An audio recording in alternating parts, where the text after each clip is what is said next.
நம்ம கிரேசி மோகன் சார் தான் அதுக்கு டைலாக் ரைட்டரு. டைலாக் வந்து அப்பதான் படிக்கிறாங்க. அப்ப சொல்லும் போது என்ன சொல்றாங்க, லைட்டு போயிட்டே இருக்கு, மடமடான்னு படிச்சுக்கங்க, மனப்பாடம் பண்ணிக்கங்க. சரி நீங்க சொல்லுங்க சார், நான் கேட்டுக்கிறேன். உடனே டச்சப்லாம் பண்ணி அந்த கண்ணெல்லாம், நீங்க வந்து 85 வயசு கிளவி, அதனால நீங்க வந்து தலையாட்டிக்கிட்டே இந்த படிக்கட்டுல இறங்கணும். ஆனா இந்த படிக்கட்டை பார்க்காம இறங்கணும். தீர்ந்தது கதை. படிக்கட்டை பார்க்காம இறங்கணும், தலையாட்டணும், இந்த காது எல்லாம் அந்த ரப்பர்ல ஒட்டி இருக்கா அதெல்லாம் ஆடணும். இந்த டைலாக்கையும் சொல்லணும் நாங்க. சரி சொல்லுங்க சார், அருணாச்சலம் அனாதை பையில யாரோட சொத்தை யாருக்கு யாரா எடுத்து கொடுக்குறது? சார் நான் இந்த டைலாக் சொல்லணுமா சார்? ஐயோ கண்டிப்பாங்க, டைம் ஆகுதுங்க. இல்ல இந்த இப்பதான் வந்து ஒரு ஒரு ஆர்டிஸ்ட் அவரை பத்தி ஸ்டேஜ்ல ஏதோ தப்பா பேசிட்டாங்கன்னு, அதுக்கே வந்து ஊரே கொந்தளிச்சு கிடக்குது.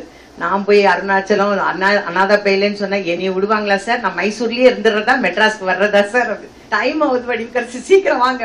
சரின்னு பயந்துட்டே அந்த டைலாக் சொல்லி முடிச்சதும் முதல்ல கை தட்டினது ரஜினி சார். அவரு கை தட்டினார். கை தட்டணும்னு அந்த 2500 பேரும் கை தட்டணும்னு எனக்கு ஒண்ணுமே புரியல. ஓன்னு அழ ஆரம்பிச்சுட்டேன் நான். ஏன்னா இது அப்ரிஷியேட் பண்றாங்களா எனக்கு புரிஞ்சுக்கவே முடியல. கிட்ட வந்து என்ன நல்லா ஆக்ட் பண்ணிருக்கீங்க தெரியுமா, என்ன பிரமாதமா பண்ணீங்க தெரியுமா, எனக்கு ஒண்ணுமே புரியல. இப்படியா, இது உண்மைதானா, இது நிஜம்தானாங்கிற மாதிரி ஆயிடுச்சு. அப்புறம் அடுத்த ஷாட் வந்து ஒரு ரவுண்ட் ராலி ஷாட். அதுல நான் லைனா சொல்லிட்டே வந்து, உனக்கு சொந்தமா இருக்கிறது இந்த உத்ராட்ச கொட்டை மட்டும் தாண்டா அப்படின்னு சொல்லிட்டு போறேன். அது உடனே இப்படி கண்ணத்தை ரெண்டுத்தையும் பிடிச்சிட்டாரு.